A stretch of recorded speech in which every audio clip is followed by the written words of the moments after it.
भूर्भुवः स्वः तत्सवितुर्वरेण्यं भर्गो देवस्य धीमहि धियो यो न प्रचोदयात्। ॐ भूर्भुवः स्वः तत्सवितुर्वरेण्यं भर्गो देवस्य धीमहि धियो यो न प्रचोदयात्।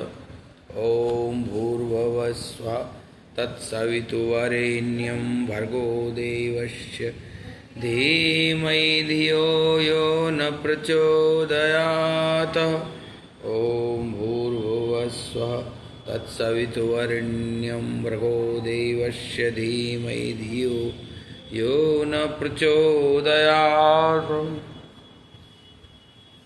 गीता जी के अमृत ज्ञान को नमस्कार करते हैं और इसके उपदेशक भगवान श्री कृष्ण को बारंबार प्रणाम करते हैं, जिनके द्वारा ये ज्ञान इस सृष्टि पर अवतरित हुआ। उनके श्रोता अर्जुन को भी नमन करते हैं। महाभारत के उस युद्ध में उस तपस्वी योद्धा को, जो सर्वश्रेष्ठ धनुर्धर है, जिसके शानी का कोई वीर पृथ्वी पर नहीं है, उसके मन में ये कैसा विचार आया कि हम किसी भी युद्ध को बिना बात ही रक्तपात करने के लिए क्यों करें, केवल इस नश्वर शरीर के लिए हम इस भोग को क्यों भोगें।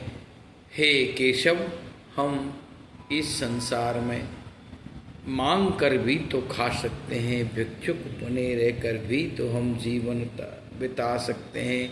प्रकृति प्रदत्त इस परमात्मा की सृष्टि में सब कुछ प्राणों को धारण किया जा सकता है। फिर ऐसे अपने ही बंधु बांधवों को, जो धृतराष्ट्र के कुमारगी पुत्र हैं, उनको मार कर हमें क्या मिलेगा।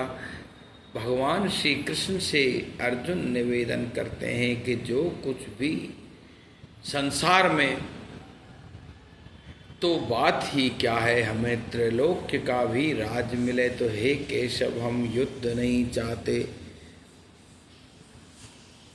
इस युद्ध को रोकने के लिए गोविंद श्री कृष्ण योगेश्वर सारे प्रयत्न कर चुके हैं। उन्होंने अंधे राजा धृतराष्ट्र से जो रिश्ते में ताऊ लगते हैं अर्जुन के, उनसे केवल 5 गांव ही मांगे, लेकिन वो 5 गांव देने को भी राजी नहीं थे।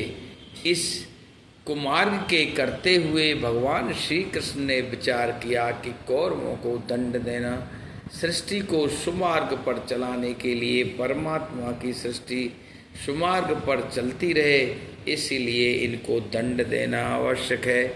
उस युद्ध को अर्जुन जैसे महान योद्धा के द्वारा इस प्रकार औचित्यहीन सिद्ध करने के उपरांत श्री कृष्ण इस प्रकार बोले।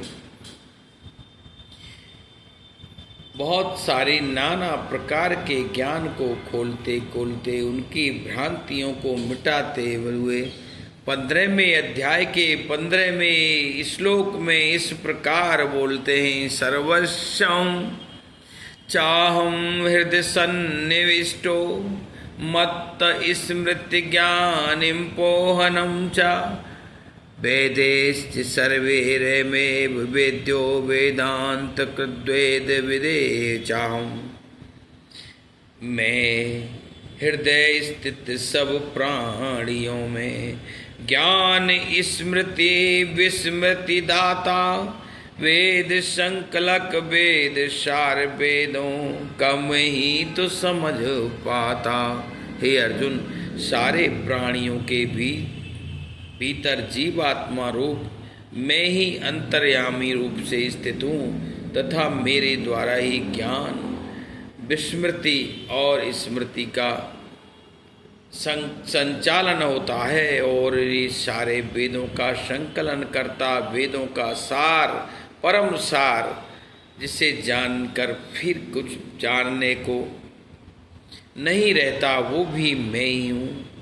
हिंदी काव्य गीता फिर इसको इस प्रकार से शब्द रस में श्रृंगार करके आप लोगों के लिए सभी गीता के हिंदी काव्य गीता के पवित्र पाठकों के लिए इस प्रकार रखती है।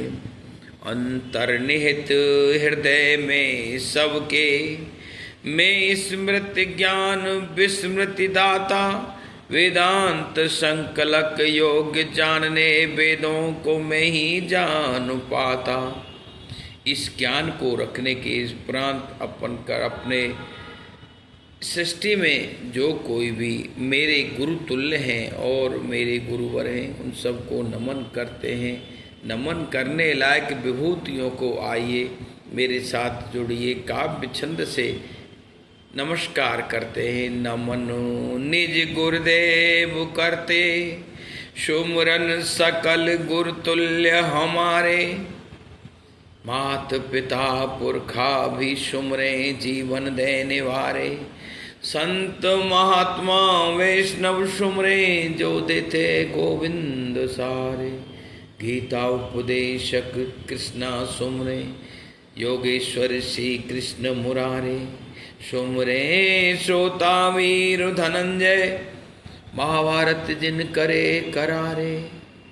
सुमरे गणेश महेश सरस्वती, त्रिपुरारी बाबा जयकारे। गीत पुरारी बाबा जयकारे। जन जन ब्रजवासी हम सुमरे, श्री राधे रानी प्यारे। नमन करे श्री गीता जी को, श्री योगेश्वर कृष्ण मुरारे। जय हो गीता के अमर ज्ञान की जय हो। हिंदी काव्य आनंद गीता के ज्ञान और आनंद के सम्मिश्रण की कुछ बूंदें सुधा रस की आपके कानों में पड़ें, मुंह से स्मरण हो, आप पठन पाठन करें। निश्चित ही कल्याणदायी मनुष्य जीवन को करके लोक और परलोक को सदगति के मार्ग पर ले जाने के लिए सक्षम। जय श्री कृष्णा।